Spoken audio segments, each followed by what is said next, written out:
हे guys, welcome और welcome back to my YouTube channel. कैसे हैं आप सब? आई होप आप सभी बहुत ही अच्छे होंगे।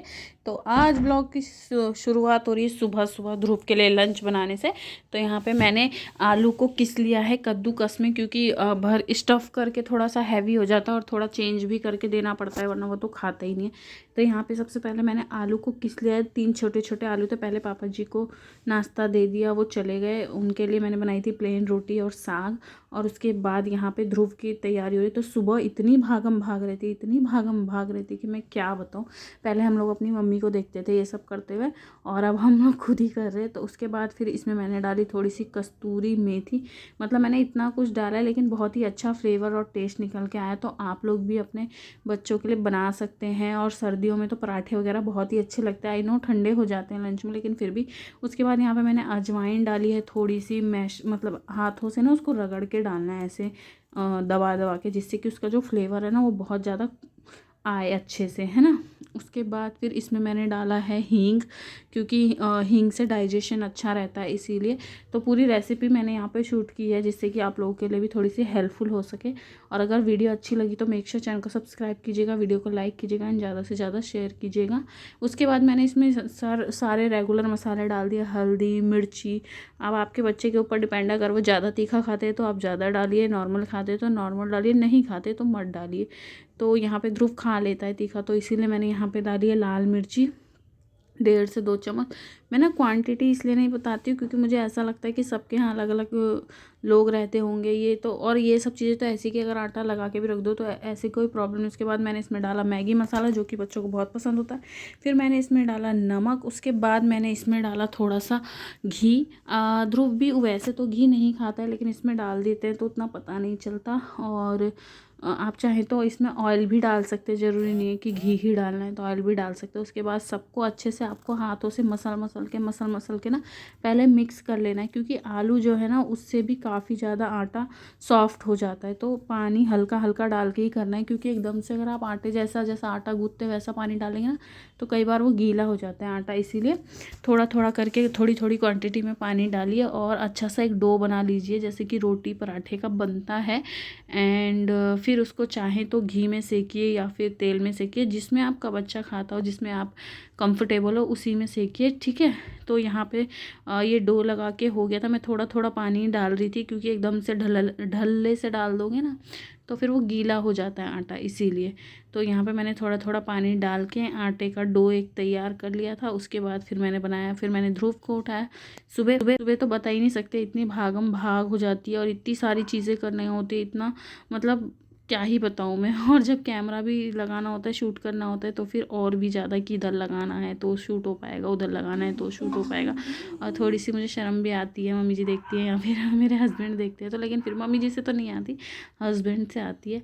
तो उसके बाद फिर यहाँ पे मैंने पराठा बना लिया अच्छे से, और बहुत सॉफ्ट हो जाता है एकदम, बच्चों के खाने लायक ही होता है। जो न्यू बॉर्न है आप उनको, मतलब न्यू बॉर्न ऐसे नहीं, लेकिन जो साल भर के 1.5 साल भर के बच्चे हैं ना उनको भी आप ये दे सकते हैं। बहुत ही सॉफ्ट रहता है, बिल्कुल भी मुंह में कड़क कड़क नहीं लगता है।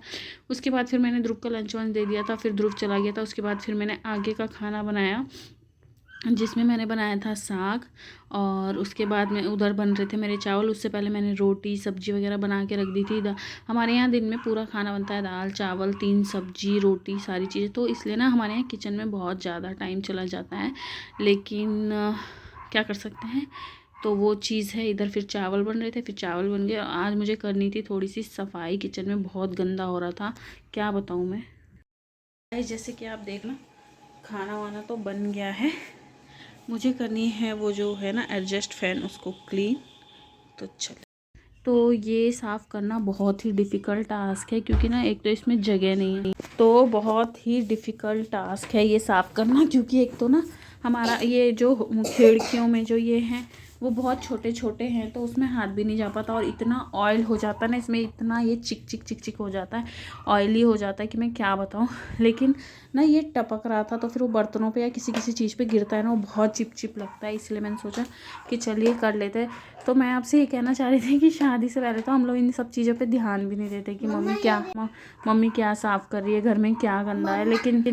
लेकिन जब आपकी शादी हो जाती है तो आप हर चीज़ पे ध्यान देने लगते हो कि क्या। शुरू में जब मैं आई थी तब मैं नहीं देती थी, लेकिन तब मम्मी जी ही सब कुछ करती थी। लेकिन धीरे धीरे अब हर चीज़ ऐसा लगता है ठीक है हम ही कर लेते हैं, मम्मी जी कहाँ करेंगी। तो ये सारी चीज़ें, और ये हम लोगों को ना, मैं कभी सोचा ही नहीं था कि शादी के बाद ये सब भी करेंगे। मतलब ये शादी के बाद कि कभी ये सब भी करेंगे, सोचा ही नहीं था। लेकिन अब मुझे ऐसा लगता है कि ये चीज़ें अगर पहले की होती ना तो मतलब अच्छा रहता। आप अपनी मम्मी की भी हेल्प कर सकते थे और आपको भी इतना वो नहीं लगता कि ये मैं क्या करूँ। उसके बाद मैंने इसे ना तार पिन के तेल से घसा था जिससे कि उसका चिकनापन निकल जाए। फिर यहाँ पे मम्मी जी आ गई थी तो मैं मम्मी जी से ना एक कपड़ा मांग रही थी, क्योंकि ना बहुत गंदा, वो बहुत चिकट चिकट था। तो मैंने सोचा गंदे कपड़े से फिर क्लीन कर देंगे तो हो जाएगा। तो फिर मैंने यहाँ पे इस कपड़े से फिर पोंछा। फिर यहीं पे हमारा एक्वागार्ड लगा है तो मैंने सोचा लगे हाथ उसको भी क्लीन कर देते। तो पहले मैंने इसको क्लीन किया और उसके बाद फिर मैंने एक्वागार्ड को भी क्लीन किया। कम से कम मुझे 20 से 25 मिनट लग गए थे इसमें। फिर उसके बाद मुझे आज बहुत सारे काम थे, मुझे बेडशीट भी चेंज करनी थी रूम की, फिर मैंने आगे वो भी किया। और यहाँ पर ना कैसे किचन में है ना, तो किचन में आप कितना भी एडजस्ट फैन चलाइए, कुछ भी चलाइए, पर ऑयली तो हो ही जाती है चीज़ें।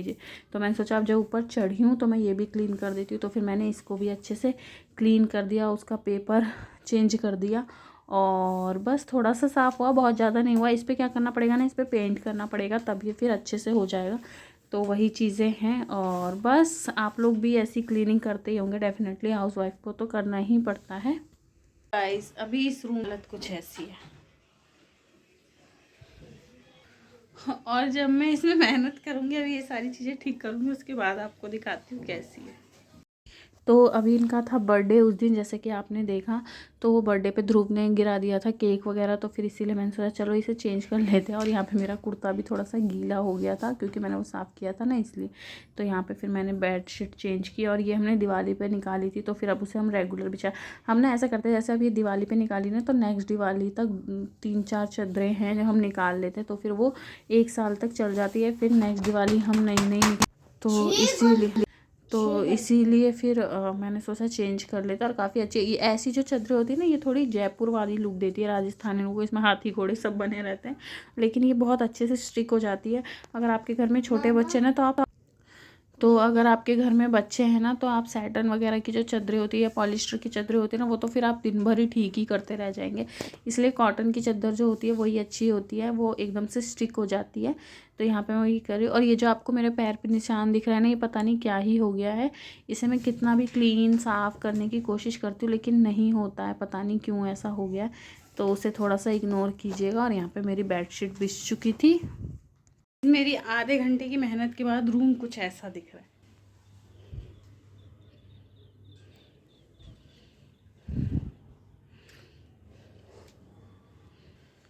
लेकिन ये सिर्फ 1 बजे तक रहेगा और जैसे ही ध्रुव आएगा फिर से सब कुछ मैस हो जाएगा, तो उसका तो हम कुछ नहीं कर सकते।